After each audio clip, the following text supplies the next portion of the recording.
Hey, what's going on, guys? My name is Jake from today'siphone.com, and here's your TIP Daily for March 14th, 2013. Okay, so let's start off the day with yet another low-cost iPhone rumor. Now, a new analyst, Walter Piecyk, has hit the scene saying that Apple would be stupid not to release a low-cost iPhone this year, because according to Basic Logic, he claims that Apple could sell as many as 36 million low-cost iPhones in the year 2014, resulting in about $11 billion of revenue. The reason he and every other analyst in the world is suggesting that Apple should and will release a low-cost iPhone is that there are tons of emerging markets around the world where cell phones are not subsidized by carriers, and the majority of people who have cell phones go through the prepaid method where they pay full price for the phone, and then the contract and data and stuff is worked out separately.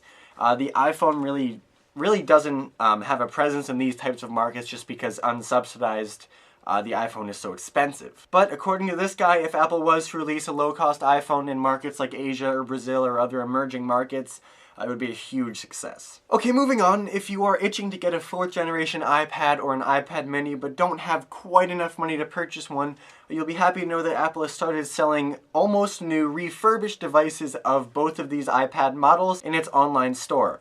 Now, you should keep in mind that supply is very, very limited. You're not going to get every option available. You know, there could be a 32GB white iPad mini with Wi-Fi and cellular, and then a 16GB black iPad mini with just Wi-Fi, and that's it. So you really have to check back over and over again to see if you can get the models that you want. That being said, there are some pretty good discounts, about $30 to $40 off the iPad mini and up to $50 off of the 4th generation full-size iPad. And even though the device is refurbished, which means it's not new, Apple will still replace the battery and the back cover so it'll run properly and there won't be too many cosmetic damages with it. If you're interested, you can head over to the Apple Store now or check out the link in the description down below and see what they have. Okay, and finally, news has hit the web that in September of 2011, Apple filed a patent for a very interesting method of wirelessly charging an iPad.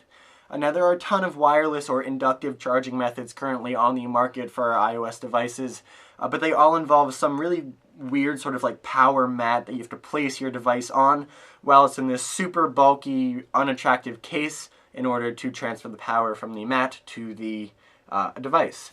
Obviously, this is not Apple style. It's not sleek, it doesn't look good, and it's really not as efficient as it could be. Now, Apple's method, if it ever came to fruition, is a lot more simple for the user and a lot cooler. Basically, Apple would implement a battery cell into the iPad smart cover, adding no bulk or extra, weight or heaviness or anything to the accessory and to the device itself. Obviously, you would have to charge up the smart cover just so it would have power in there, but once you do, this thing could automatically charge your iPad wirelessly whenever it's in sleep mode, but only when it needs the power. So that means the iPad would know when it doesn't need to take power from the smart cover, and it would stop accepting the power that's stored in the smart cover, so that would preserve the battery for when you do need it.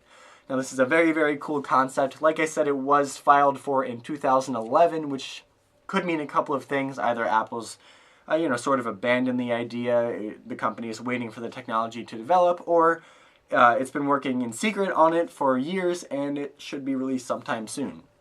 Obviously, the third option would be the best for us, but it seems pretty unlikely. Either way, though, it's promising to know that Apple is looking into wireless or inductive charging just because it seems like that is the way of the future. And, Apple doesn't really like wires, buttons, that kind of thing. So a wireless charging solution definitely seems like the kind of thing Apple would eventually want to do with all of its devices. Okay, well, that's all the big news for today, guys. Thank you very much for watching. Your question of the day today is, would you ever buy a refurbished device? Apple inspects it and replaces the things that need to be replaced before selling it to you for a discount. But there is sort of that stigma about buying a device that isn't new. Do you think getting the $50 or $40 discount is worth buying a device that isn't new? Or do you prefer to shell out the extra cash and get a brand new device? You can let me know in the comments section down below or on Twitter at TIP_Jake. Please don't forget the links to everything I talked about in this video in the description down below, so definitely check those out. And as always, for more news, views, and reviews, don't forget to hit up today'siphone.com.